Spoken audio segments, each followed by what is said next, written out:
다 같이 이사야서입니다. 예, 이사야 49장 9절 17절입니다. 이사야 49장 9절 17절. 예.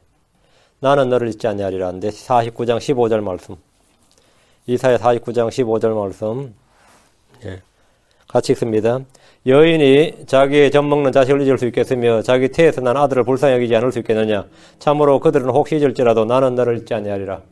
예, 나는 너를 잊지 아니하리라. 예, 하나님께서 나는 너를 잊지 아니하리라 이렇게 말씀하셨습니다. 오늘 공부할 말씀은 나는 너를 잊지 아니하리라. 이 약속의 말씀입니다. 잠깐 기도합시다.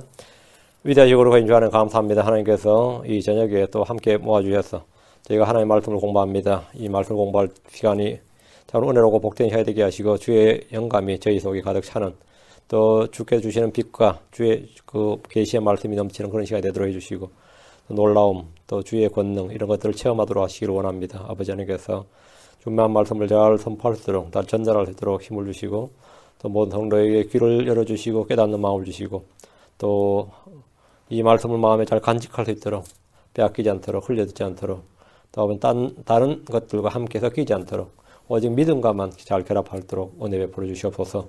아버지 하나님께서 참으로 말씀을 늘 듣지만 저희가 그만큼 기대하는 만큼 성장하지 못할 수도 있고 열매 맺지 못할 때가 있습니다. 주 하나님께서 은혜 주셔서 주의 영께서 저희 속에서 강력하게 또 역사해 주셔서 저희가 생각하는 것 이상으로 저희가 기대하는 것 이상으로 저희가 많은 변화를 받도록 하시고 승리할 수 있도록 도와주십시오. 주의 성기도합니다. 아멘. 예. 예, 나는 너를 잊지 아니하리라. 근데 우리 주 하나님께서 자기 백성에게 중요한 약속 3가지를 했는데 하나가 오늘 본문 말씀 내가 너를 잊지 아니하리라. 두 번째가 내가 너를 떠나지 아니하리라. 세 번째가 내가 너를 버리지 아니하리라.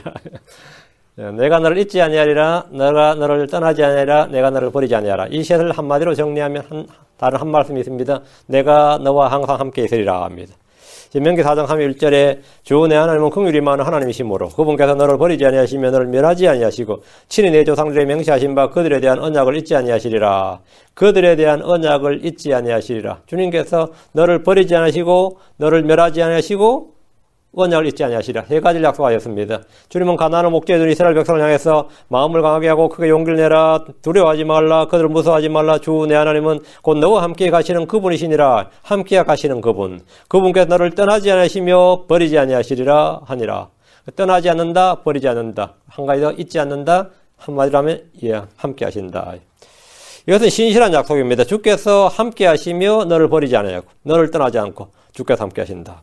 신명기 31장 8절 주 그분께서 너보다 앞서가시고 너와 함께 하사 너를 떠나지 않으시며 버리지 않으시며 두려워하지 말라 놀라지 말라 하니라. 지금 본문은 2가지입니다. 버리지 아니하시리라. 떠나지 아니하시리라. 개나 고양이를 버린 주인들이 있습니다. 잘 기분 좋을 때는 엄청 귀엽게 잘 키우다가 이제 키우기 어려우면 버리죠. 자식을 버리는 부모가 있습니다. 부모를 버린 자녀들도 있습니다. 그러나 주님은 자기 백성, 자기 자녀들과 함께 하시며 떠나지 않고 버리지 않는다고 약속하셨습니다. 하나님과 이스라엘은 율법을 바탕으로 한 계약 관계였지만 주님은 그들을 버리지 않으십니다. 하나님과 교회는 복음을 바탕으로 한 혼인 관계입니다. 주 예수님은 마태복음 28장 20절에 보라 내가 세상의 끝까지 항상 너희와 함께 있느니라 하시니라. 아멘. 내가 세상 끝까지 너희와 항상 함께 있다. 이게 뭐죠? 잊지 아니하리라, 떠나지 아니하리라, 버리지 아니하리라. 이 말입니다. 이것은 주를 믿는 개개인에게도 주신 약속입니다. 주 하나님은 여호수아에게 내가 너를 떠나지 않으며 버리지 아니하리니라고 말씀하셨습니다. 이 약속은 그분을 믿는 모든 신자들에게 주어진 약속입니다. 주님은 자신의 백성을 버리지 않습니다. 사무엘상 12장 22절 주께서 너희를 자신의 백성으로 삼으신 것을 기뻐하셨으므로 자신의 크신 이름으로 인하여 주께서 자신의 백성을 버리지 아니하실 것이요. 주님께서 자신의 백성을 버리지 아니하실 것이요. 이것은 이스라엘 민족에 대한 구원의 안전과 보증입니다. 이스라엘이 지금까지 역사에서 사라지지 않고 존재하는 것은 그들의 끈질긴 생명력이나 불굴의 정신력 때문이 아니라 주께서 그들을 잊지 않으시고 버리지 않으시고 떠나지 아니하셨기 때문입니다. 온 세상의 모든 민족들이 이스라엘을 멸하려는 계획을 세우고 없애려는 시도를 반복해서 시도해도 이스라엘은 아직까지 역사에서 없어지지 않았습니다. 그 시도했던 나라들, 그런 민족들은 없어졌지만 이스라엘은 결코 없어지지 않았습니다. 지금도 앞으로도 이스라엘은 영원히 지속됩니다.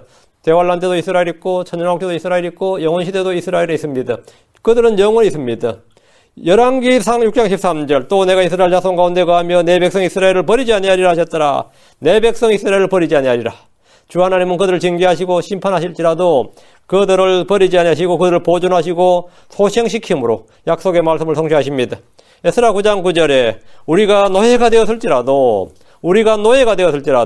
우리 하나님께서 우리를 우리의 속박 가운데 버리지 아니하시고 오히려 페르시아 왕들의 눈앞에서 우리에게 긍휼을 베푸사 우리를 소생시키시며 우리 하나님의 집을 세우게 하시고 또 그것의 황폐함을 보수하게 하시며 유다와 예루살렘에서 우리에게 성벽을 주셨나이다.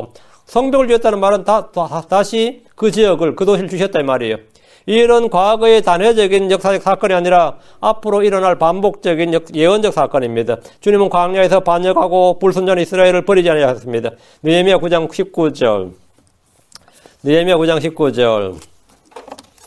여전히 주께서 많은 긍휼을 베푸사 그들을 광야에 버리지 아니하셨으며 낮에는 구름기둥이 그들을 떠나지 아니하고 길에서 그들을 인도하게 하시며 밤에는 불기둥이 떠나지 아니하고 그들에게 빛을 주시며 그들이 갈 길을 보여주게 하셨사오며 주께서는 영원토록 떠나지 아니하고 버리지 아니하였다. 예레미야 예가 3장 31절 주께서 영원토록 버리지 아니하시리라. 누구를요? 이스라엘을. 영원토록 버리지 아니하시리라. 이스라엘을 그렇다면 교회는 말할 필요도 없는 거죠. 주님은 주를 찾는 자들을 버리지 않았습니다. 시편 9편 10절 주의 이름을 아는 자들이 주를 신뢰하리니 주여 주께서 주를 찾는 자들을 버리지 아니하셨나이다. 주를 찾는 자들을 버리지 아니하셨나이다. 자, 뒤로 와서 시편 37편 28절 주께서는 자신의 성도들을 버리지 않습니다. 주의 이름을 아는 자, 시편 37편 28절 주께서는 판단의 공을 사랑하시고 자신의 성도들을 버리지 아니하시리니 그들은 영원히 보존되나 사악한 자의 신은 끊어지려다. 영원히 보존되리니 주께서 자신의 성도들을 버리지 아니하시리라. 다음 시편 94편 14절 주께서는 자신의 백성을 버리지 않습니다. 시편 94편 14절 주께서는 자신의 백성을 버리지 아니하시며 자신의 상속 백성을 저버리지 아니하시로다. 버리지 아니하시고 저버리지 않는다. 지금 이 시대는 교회가 이스라엘을 대체했다는 대체신학이나 교회가 이스라엘을 계승했다는 그런 말은 다 거짓말입니다. 사도 바울 로마서에 기록하기를 하나님께서 미리 하신 자신의 백성을 버리지 아니하셨나니 너희가 성경 기록에 열려 네 말한 것을 알지 못하느냐. 주님은 이스라엘을 버리지 않았다. 유대인들을 버리지 않았다 이거예요. 교회는 이스라엘이 아닙니다. 크리스천은 유대인이 아닙니다. 크리스천은 새로운 창조물이요 그분의 지체들입니다. 그분의 몸의 지체들입니다. 이사야 41장 9절 주께서는 세상에 흩어진 이스라엘을 버리지 않았습니다. 이스라엘은 세상에 자신이 흩어질 때 우리가 하나님께 버림받은 것이 아닌가, 하나님께 우리를 잊으신 게 아닌가 했지만 주님은 흩어진 이스라엘을 버리지 않았다 이거예요. 이사야 41장 9절 내가 땅끝들에서부터 너를 데려오고 땅의 우두머리들로부터 너를 불러 내게 이르기를 너는 내 종이라 내가 너를 택하였으며 너를 버리지 아니하였느니라 하였노라. 나는 바로 너를 버리지 아니하였노라. 48장 9절 뒤로 48장 9절 내 이름을 위하여 내가 내 분노를 늦추며 내 찬양을 위하여 내가 너를 참고 끊어버리지 아니하리라. 주님께서 끊어버리지 아니하리라. 버리지 아니하리라. 이게 주님의 약속이 내가 너를 떠나지 아니하리라. 버리지 아니하리라. 잊지 아니하리라. 세 가지 약속이라고 그러세요. 주님께서 이스라엘을 버리지 않았다 했습니다. 참 주께서는 가난하고 궁핍한 자들을 버리지 않습니다. 앞으로 와서 이사야 41장 17절 가난하고 궁핍한 자들을 버리지 않습니다. 가난하고 궁핍한 자들이 물을 구하되 물이 없어 그들의 혀가 갈증을 인하여 힘을 잃을 때에 나 주가 그들의 말을 듣고 나 이스라엘의 하나님이 그들을 버리지 아니하리라. 다음 주께서는 우리를 떠나지 아니하시고 버리지 않습니다. 히브리서 13장 5절 이거를 외워놓으시고요. 너희 행실을 탐욕이 없게 하고 너희가 가진 것들로 만족하라. 그분께서 이르시되 내가 결코 너를 떠나지 아니하고 너를 버리지 아니하리라 하셨느니라. 그분께서 이르시되 하나님께서 이르시되 내가 결코 너를 떠나지 아니하고 너를 버리지 아니하리라 하셨느니라. 주께서 우리를 떠나지 아니하시고 버리지 않습니다. 어떤 이유로? 내가 늙었다는 이유로, 내가 가난하다는 이유로, 내가 죄를 지었다는 이유로, 내가 뭘 했다는 이유로 주님께서 나를 떠나거나 버리거나 있는 일이 없다 이 말입니다. 구원의 영원한 보증입니다.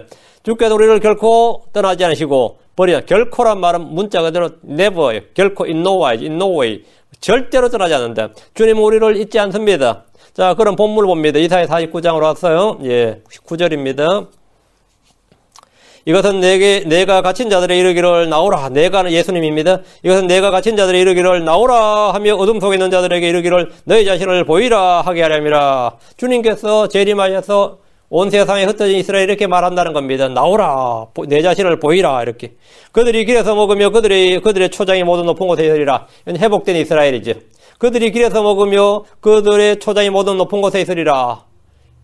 자, 주 예수님의 사역이 갇힌 자, 포로된 자에게 자유를 주시는 겁니다. 초림 때는 죄에서 자유를 주셨고 영적인 자유, 진리가 주는 자유를 선포하셨습니다. 예수님은 로마의 속국 상태에서 사는 수많은 종들이나 노예들을 해방시키거나 풀어주는 인권운동, 그런 해방운동을 전혀 하지 않으셨습니다. 재림 때 주님은 문자 그대로 종들, 속박에 있는 자들을 향해 나오라고 하십니다. 광야나 산이나 섬들에 숨어있는 유대인들은 다 그날 다 나오라는 주의 음성을 듣게 됩니다. 나오라 하면 그들은 다 튀어나올 겁니다. 어디서 그렇게 많은지 몰라 다 튀어나올 겁니다. 갇힌 자들도 나오라는 주의 음성을 듣게 됩니다. 주님은 어둠 속에 있는 자들에게 너희 자신을 보이라 하십니다. 대관란대 동굴이나 땅굴을 파고 숨어있는 자들에게 밖으로 나오라고 하는 겁니다.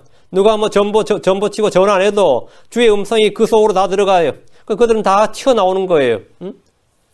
지하실에 숨어있다 하더라도 누가 우편 배달부가 와서 나오라고 안 해도 주께서 나오라 하면 그 음성은 땅끝까지 미칩니다. 그 사람들은 그냥 전부 다 이 디바인 콜링을 받듯이 듣고 나오는 거예요. 우리도 마찬가지, 우리가 하늘로 들림 받을 때도 마찬가지. 자고 있더라도 이리로 올라오라 하면 그 음성을 듣게 되는데 주님께서 나오라, 너희 자신을 보이라. 주께서 그렇게 음성을 말하면 그들이 다 튀어나와서 어디로 가는 거예요? 전부 다 가나안 땅으로 가는 겁니다. 가나안 땅으로. 용과 거짓 대언자와 짐승의 박해를 피해 숨은 자들은 완전한 자유와 해방을 얻습니다. 광야로 도망간 유대인들, 민족들 가운데 흩어져 있던 유대인들은 모두 자신을 밝히 드러내 보일 겁니다. 내가 바로 유대인이다. 내가 바로 하나님의 백성이다. 이렇게. 아마 옆집에 사는 사람이 유대인인 줄 몰랐다 할지라도 그날은 다 알게 될 겁니다. 더 이상 자신의 신분이나 민족적 정체성이나 종교적 정체성을 어떤 불이익이나 박해나 무엇 때문에 숨기지 않아도 됩니다. 주께서 오셨다. 이게. 그들이 길에서 먹으며 그들의 초장이 모두 높은 곳에 있으리라 했는데 이거는 완전히 회복된 이스라엘입니다. 자유와 해방을 얻은 유대인들의 모습입니다. 그들은 가나안 땅으로 돌아오는 길에서 먹습니다. 그들의 초장이 모두 높은 곳에 있습니다. 더 이상 이들은 줄이거나 목마르거나 헐벗지 않습니다. 출애굽 때 광야에서 가나안 땅으로 오는 동안 그들은 먹을 것과 입을 것이 부족하지 않았듯이 재림의 때에 돌아온 유대인들도 다 그들의 땅 유업의 상속을 받습니다. 아무도 그들을 막을 자가 없고 해할 자가 없습니다. 10절 그들이 줄이거나 목마르지 아니하며 더위와 해가 그들을 치지 아니하리니 이는 그들에게 긍휼을 베푸느니가 그들을 인도하되 그들에게 긍휼을 베푸느니가 하나님이죠. 재림하신 주 예수님입니다. 그들을 인도하되 물이 넘치는 샘들 곁으로 그들을 인도할 것이기 때문이라. 이게 바로 시편 23편이에요. 그들이 줄이거나 목마르지 아니하며 더위와 해가 그들을 치지 아니하리니 이제 유대인들은 더 이상 줄이거나 목마르지 않습니다. 왜? 속박당하지도 않고 피난 갈 일도 없고 그죠? 누구에게? 아쉬운 소리 할 것도 없고 양식은 넘친단 말이죠. 초장들이 다 자기들 초장이 다 있고 자기들 땅이 다 있고 더 이상 줄이거나 목마를 일이 없어요. 이방인의 때 특히 야곱의 고난의 때에 당했던 모든 고난들이 모든 재앙 그게 다 사라진 겁니다. 주께서 오심으로 그들은 더 이상 줄이거나 목마르지 않습니다. 더위와 해가 그들을 치지 않습니다. 식량 문제나 물 문제는 물론이고 그들에겐 자연재해나 어떤 재앙조차도 없다는 겁니다. 저주가 다 거쳤어요. 심판과 재앙이 다 거쳤습니다. 왜 그렇습니까? 지금 이는 그들에게 긍휼을 베푸는 이가 그들을 인도하되 주 예수님께서 그들을 선한 목자가 되셔서 인도한다. 야곱의 양들을 인도하는 선한 목자. 나의 선한 목자.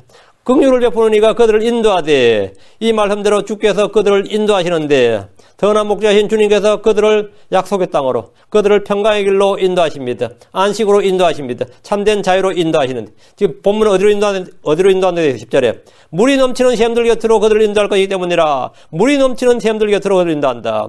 이 구절은 시편 23편입니다. 23편을 기억나게 합니다. 시편 23편은 크리스천들이 즐겨 애송하며 개인의 영적 상태에 적용하지만 이 구절은 교리적으로 재림의 주 하나님께서 유대인들을 회복시킨다는 약속의 시편입니다.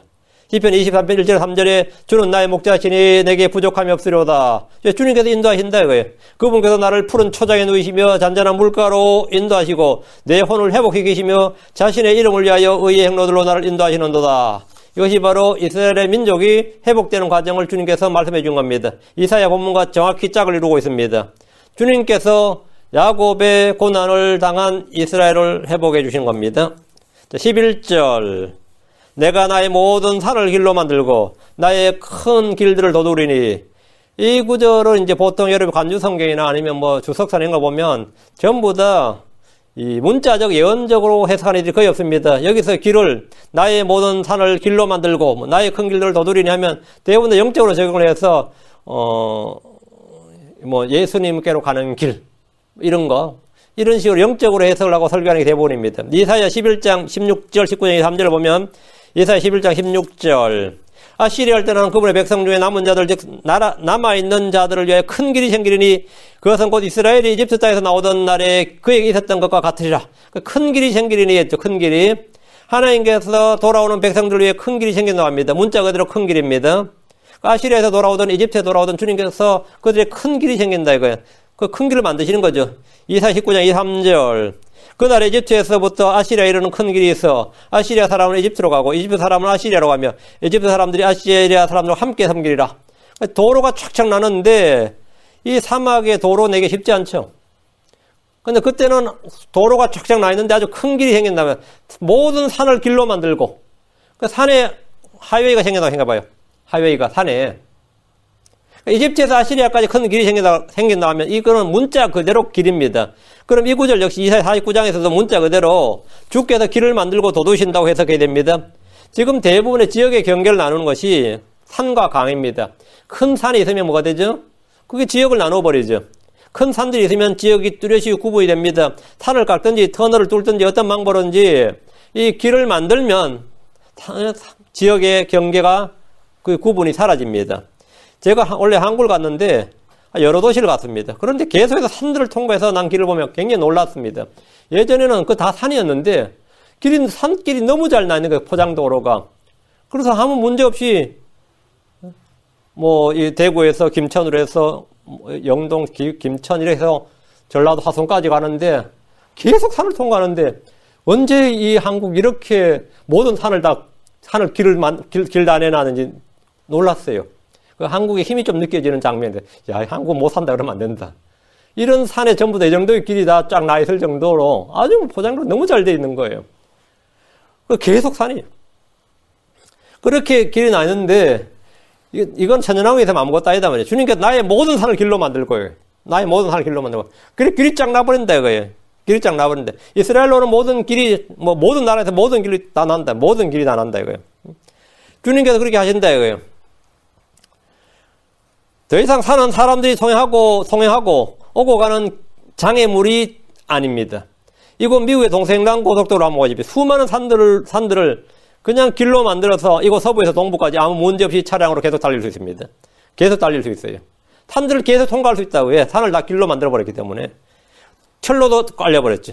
주 예수님께서는 이집트, 아시리아, 바빌론을 몰려내고 어느 곳에 있는 사람들이든 유다 땅 예루살렘으로 오는데 아무런 장애물이 없도록 길을 여십니다. 산들을 길로 만들고 큰 길들을 도두십니다.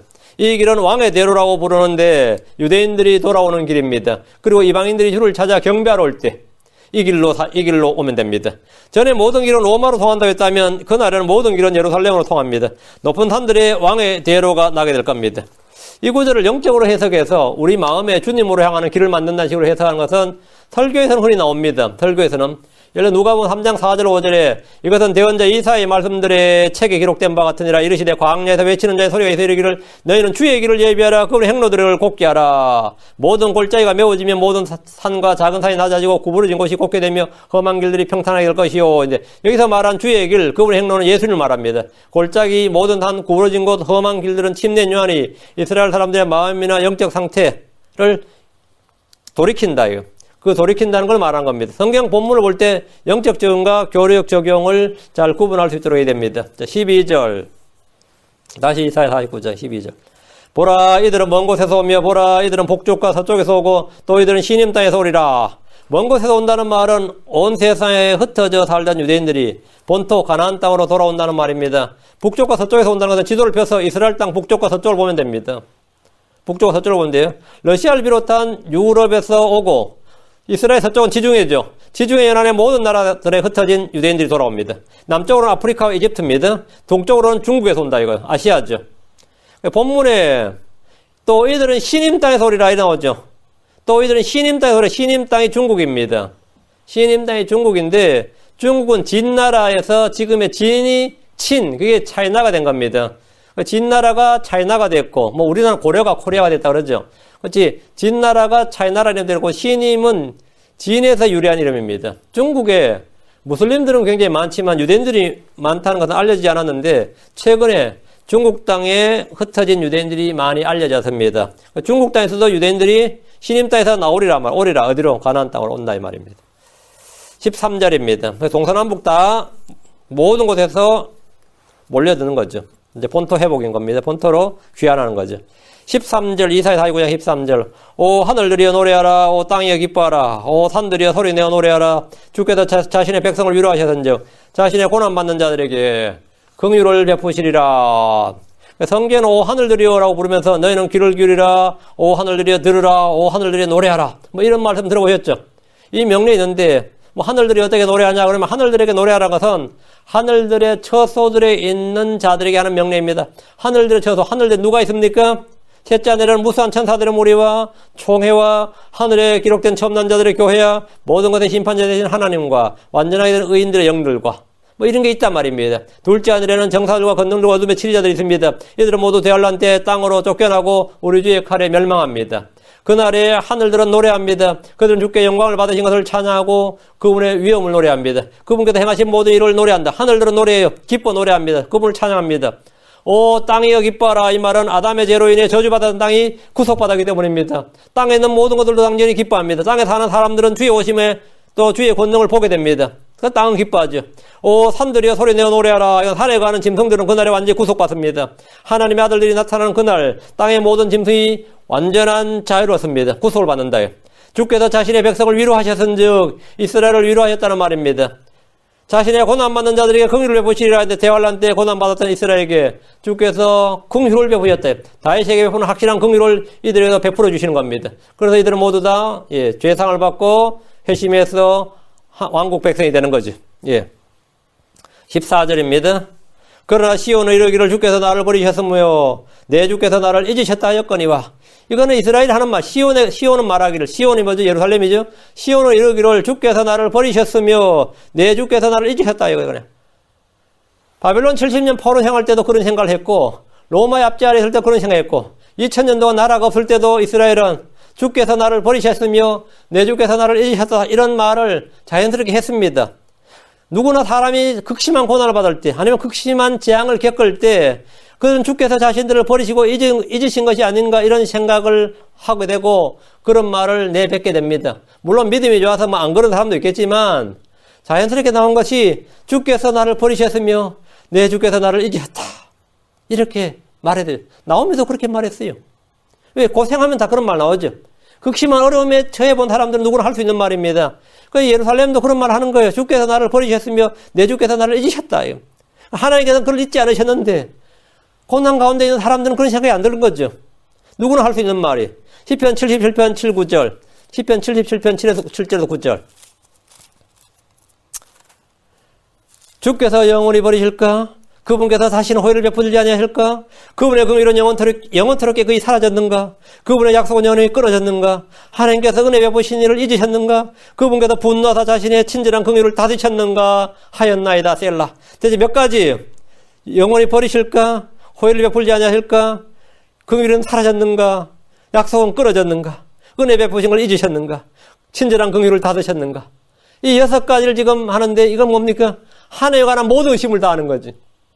하나님에 관한 모든 의심을 사실은 마음속에 일어나는 모든 의심을 다 내뱉는 거예요. 셀라. 특히 대환란의 고난을 당할 때는 이런 생각이 든단 말이지. 대환란의 고난 가운데 있을 때는 이런 생각이 든단 말이에요. 주님께서 분노하셔서 자신의 친절한 긍휼을 다스쳤는가 하였나이다. 셀라. 이건 재림의 9절이에요. 재림의 시편이란 셀라란 단어가 들어간 곳은 전부 다 재림의 시편입니다.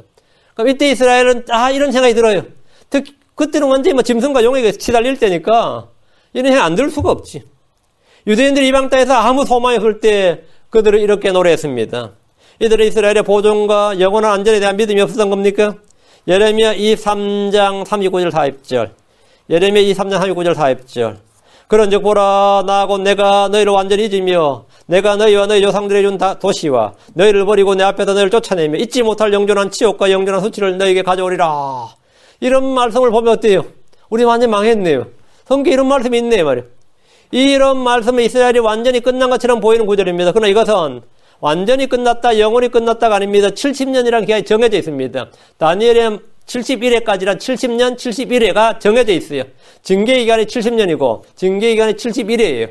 주께서 이스라엘을 영원히 버린 것이 아닙니다. 자, 말씀을 잘 봐야 됩니다. 그렇지 않으면 이들은 완전히 절망 가운데 있는 거죠. 소망이 없는 거죠. 15절, 자, 이사야 다시 49장 15절. 여인이 자기의 젖먹는 자식을 잊을 수 있겠으며 자기 태에서 난 아들을 불쌍히 여기지 않을 수 있겠느냐? 참으로 그들은 혹시 잊을지라도 나는 너를 잊지 아니하리라. 이것은 모성애와 하나님 아버지 부성애, 하나님 아버지의 사랑과 엄마의 사랑이 어느 게 더 크냐 이 말입니다. 여인이 자기의 젖먹는 자식을 잊을 수 있습니까? 자기 태에서 난 아들을 불쌍히 여기지 않을 수 있겠습니까? 이 질문의 대부분은 아마 90% 이상 아마 99%는 없다고 그럴 겁니다. 요즘은 계획하지 않는 임신이나 출산으로 아이를 버린 여자들이 있습니다. 제가 이해 전혀 못하는 건 아니에요. 진짜 계획하지 않는 중학생, 고등학생이 임신해가 애 낳아버리면 어떻게 돼요? 이런 거 황당하지. 황당하지.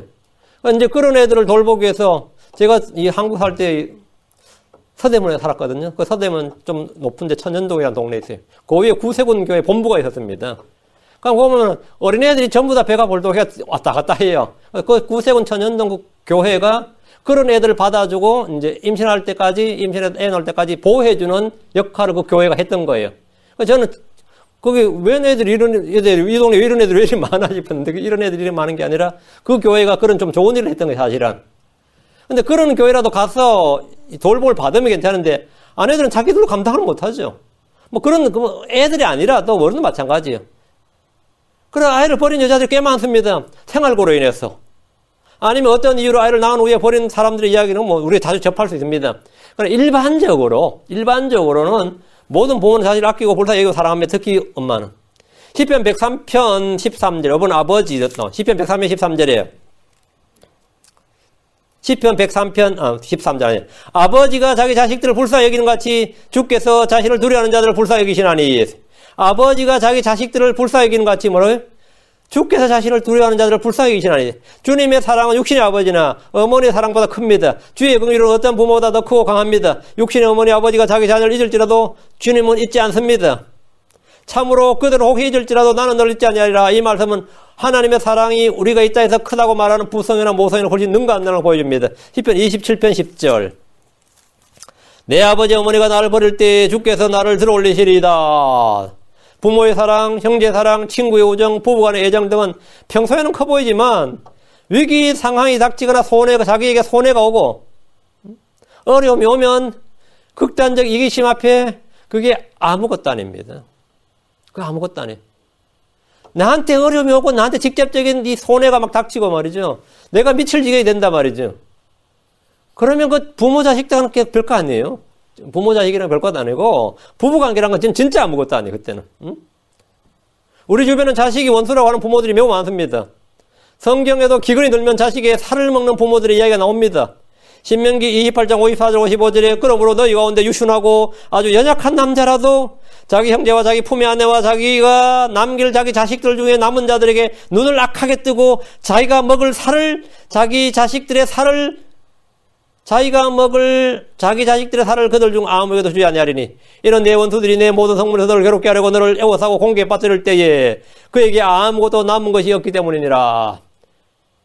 이 없죠. 너희 가운데 유순하고 아주 연약한 남자라도 이 사람은 진짜 법 없이 살 사람이고 성격이 너무 좋고 유순하고 아주 연약한 남자래. 근데 자기 형제와 자기 품의 아내와 자기가 남길 자기 자식들 중에 남은 자들에게 눈을 악하게 뜬다 이거예요. 이게 굶어보면 그래요. 이게 사람이다 이게. 응? 평소에야 내가 자식에게 죽고 내가 자식에게 죽지. 평소에 누구라도 그렇게 말하면 내가 자식에게 죽는다 말하지만 한번 이런 일을 겪어봐요.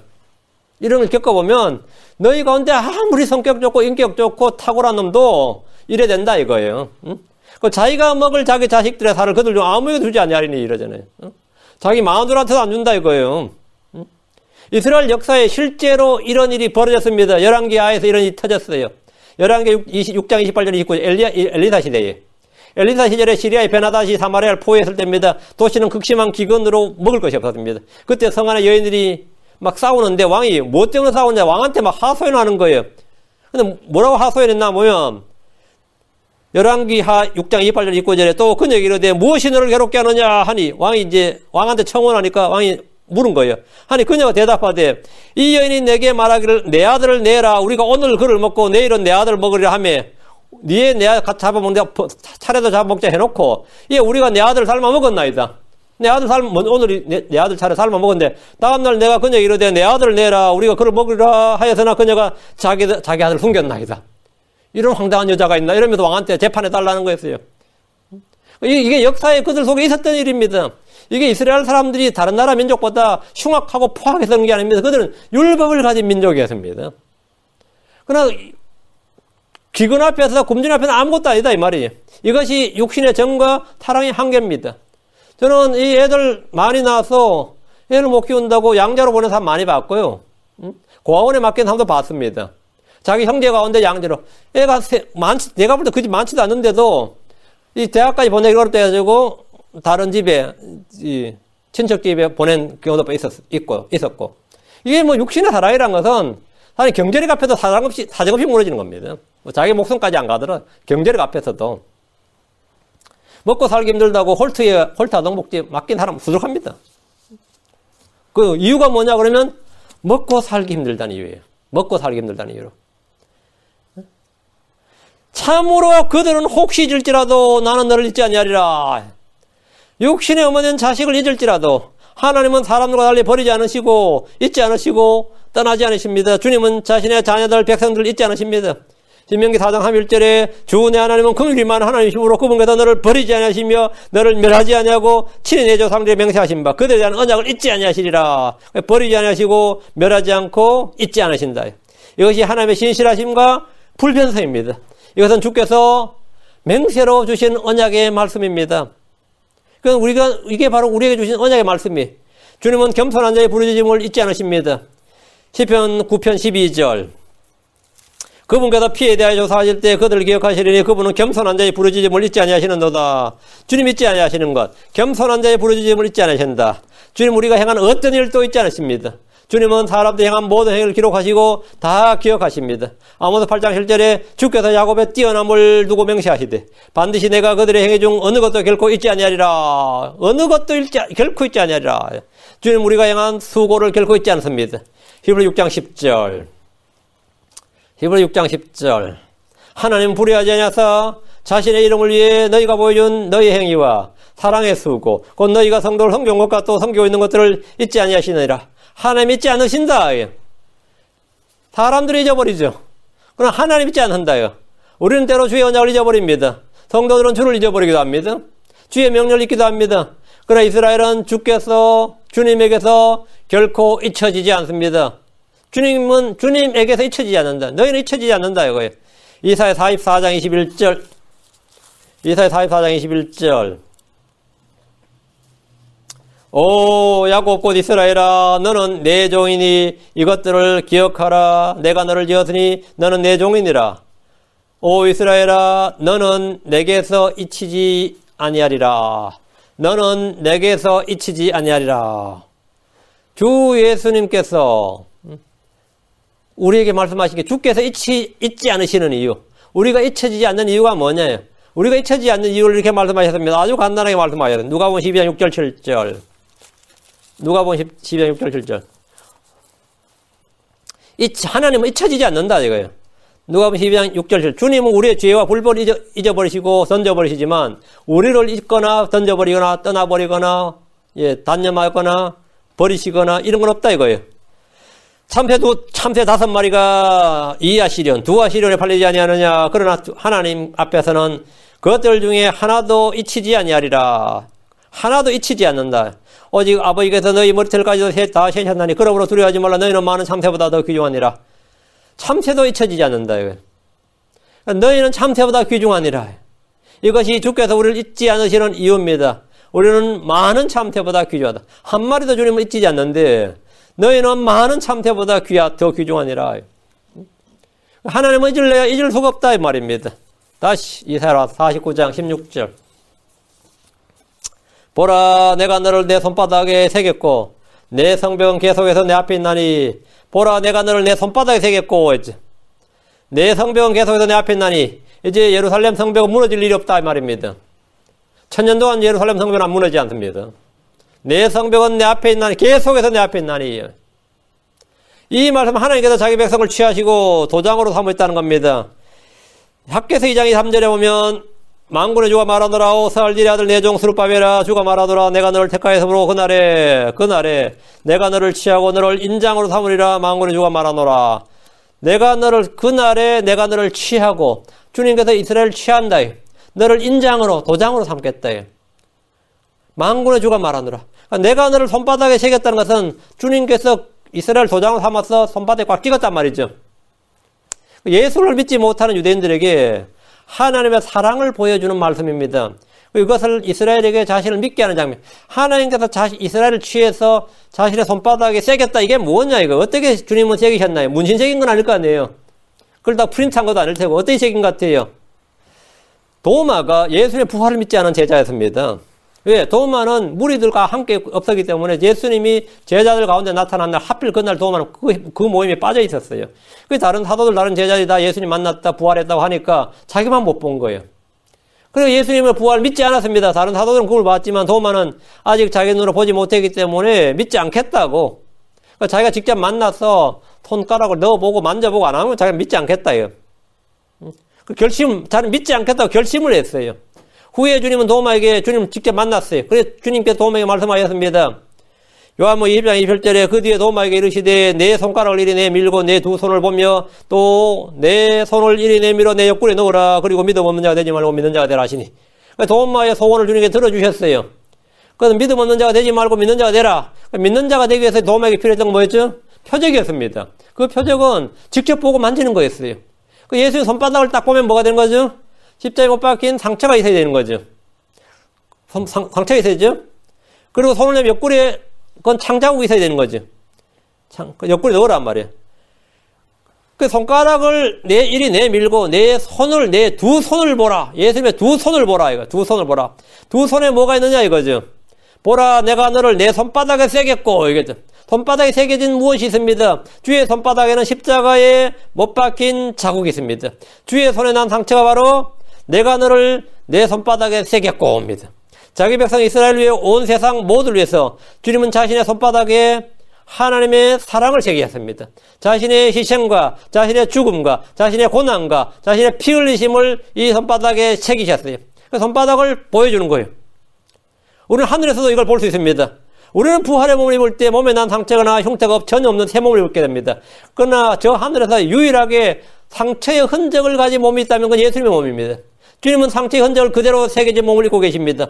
보라 내가 너를 내 손바닥에 새겼고 이 말씀은 문자 그대로 사실입니다. 우리는 주님의 못자국을 볼 겁니다. 거기에 나를 위해 받은 고난과 죽으심이 선명하게 새겨져 있습니다. 나의 죽음이 바로 예수 그리스도 안에 있습니다. 나를 향한 사랑이 바로 거기에 있습니다. 거기에 있다. 여기에 하나님의 사랑이 있나니 하는 바로 그 말씀입니다. 여기에 하나님의 사랑이 있나니. 주님은 우리를 자기 도장에 새기셨습니다. 저와 여러분은 그분의 손바닥에만 새겨진 것이 아닙니다.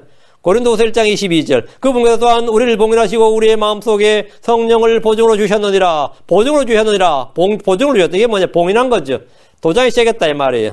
에베소 1장 13절 너희도 진리의 말씀 곧 너희의 구원의 복을 들은 뒤에 그분을 신뢰하였고 너희가 믿은 뒤에 또한 그분 안에서 약속의 저 거룩한 인형으로 봉인되었느니라. 우리는 봉인되었습니다. 주님께서 sealed 도장 찍었다 이거예요. 에베소 4장 31절 하나님의 거룩한 영을 슬프게 하지 말라. 그분을 말미암아 너희가 구속의 날까지 봉인되었느니라. 우리는 봉인되었다. 구속의 날까지 봉인되었다. 우리 주님께서 오실 때 우리의 속사람 새 사람은 거듭난 새로운 창조물이 육신을 벗어버리고 새 몸을 입으면서 완전히 해제가 되는 거죠. 그때까지 봉인된 상태. 우린 지금 봉인된 상태예요. 우린 지금 육신의 몸속에 봉인된 상태라고. 그 구속의 때까지. 그 구속의 날 우리는 완전히 뭐가 되죠? 완전히 해방이 되는 거죠. 새 몸을 입고 부활의 몸을 입을 때, 그때 영적인 새 몸을 입을 때 우리 속에 있는 새 사람이 완전히 해방이 되는 거예요. 이제 더 이상 육신의 장막 속에 여기에 갇혀있지 않는 겁니다. 우리는 주께서 친히 봉인한 사람들로서 그분의 도장에 새겨져 있습니다. 우리 또한 그분을 도장처럼 새겨야 됩니다. 아가서 8장 6절에 나를 도장같이 내 마음에 새기고 도장같이 내 팔에 새기라. 사랑은 주문같이 강하고 질투는 무덤같이 잔인하니 그것에서 준 극히 맹렬한 불꽃을 지는 불붙은 수친이라. 주님께서 자신을 도장같이 마음에 새기라. 도장같이 내 팔에 새기라 이렇게 말씀하셨습니다. 내 팔에 새기라. 마음에 새기고 팔에 새기라 했죠. 우리는 그분을 믿을 때 자기 도장에 새기셨습니다. 요한복음 3장 33절 그분의 증언을 받아들인 자는 복을 믿는 자는 하나님께서 진실하다고 자기 도장에 새겼느니라. 자기 도장에 새겼느니라. 자 17절입니다. 이사야 49장 17절 내 자녀들은 서두르며 너를 파괴하던 자들과 너를 피폐하게 만든 자들은 내게서 떠나가리라. 내 자녀들은 서둘 것이요. 이 말은 속히 자기들이 살던 곳을 떠나서 이스라엘로 돌아온다는 말입니다.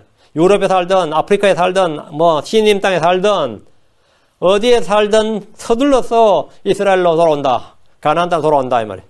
출애굽 때 이스라엘은 서둘러서 이집트를 떠났습니다. 앞으로도 각 민족들 가운데서 귀환할 때 그들은 서둘러서 귀환할 겁니다. 그들은 재림하신 주 예수님을 볼 때 속히 죄를 깨닫고 회개할 겁니다. 이 모든 이 서두르며 미적미적하거나 피하거나 시간 끌거나 그러지 않는다. 즉각적이다 이거예요. 주의 명령에 즉각적으로 이제 다 순종한다는 거죠. 내 자녀들은 서두르며 이 말은 즉각적인 순종이에요. 서두른다는 말은 지체하지 않고 회심하고 주를 따르며 그분을 경배한다는 겁니다. 너를 파괴하던 자들과 너를 피폐하게 만든 자들이 내게서 떠나가리라. 이 말씀은 적그리스도와 그의 군대와 아마겟돈을 모이던 왕들의 군대들이 주의 칼에 죽임을 당한 것을 말합니다. 그리고 하나도 이스라엘 땅의 이교도들이 우상숭배자들이 적그리스도의 군대가 남지 못한다. 다 죽는다 이거예요. 그리고 혹시 있다 그래도 다 떠난다 이거예요. 이 땅은 하나님께서 아브라함의 씨에게 약속하신 땅입니다. 온 세상에 있던 유대인들은 다 그 땅을 몰려들고 그 땅에 있던 모든 이교도들은 다 떠난다 이거예요. 하나님 이곳에 돌아온 유대인들이 안전하게 거할 수 있도록 하시고 내 성벽은 뭐라고요? 영원토록 있으리라. 그래서 주님께서 이것 계속해서 내 앞에 있을 것이다. 내 성벽은 계속해서 내 앞에 있나니. 그래서 천년왕의 성전이 세워지고 다음에 다윗이 무너진 장막이 일으켜지는 거죠. 왕국이 영원히 세워진 겁니다. 여기까지가 이제 주님께 사실 사역이고 계속 다음 시간에 하겠습니다. 18절부터는 계속 다음 시간에 하겠습니다. 잠깐 기도하겠습니다. 위대하시고 거룩하신 주 하나님 감사합니다. 하나님께서 도우셔서 이 시간 선포한 말씀이 성도들 안에 깊이 간직되도록 도와주시고 또 말씀을 통해서 우리가 주님 앞에서 주님께서 잊지 않으시고 버리지 않으시고 우리를 떠나지 않으시고 항상 함께 하신다는 그 약속, 불변의 약속, 그 신실한 말씀을 잘 간직하게 하시고 저희가 신실함 가운데 주를 섬길 수 있도록 두려움 없이 주를 섬길 수 있도록 인도하여 주시옵소서. 전능하신 주 하나님 늘 은혜의 말씀을 저희 가운데 풍성하게 부어주십시오. 감사드리며 주의 성기도합니다. 아멘.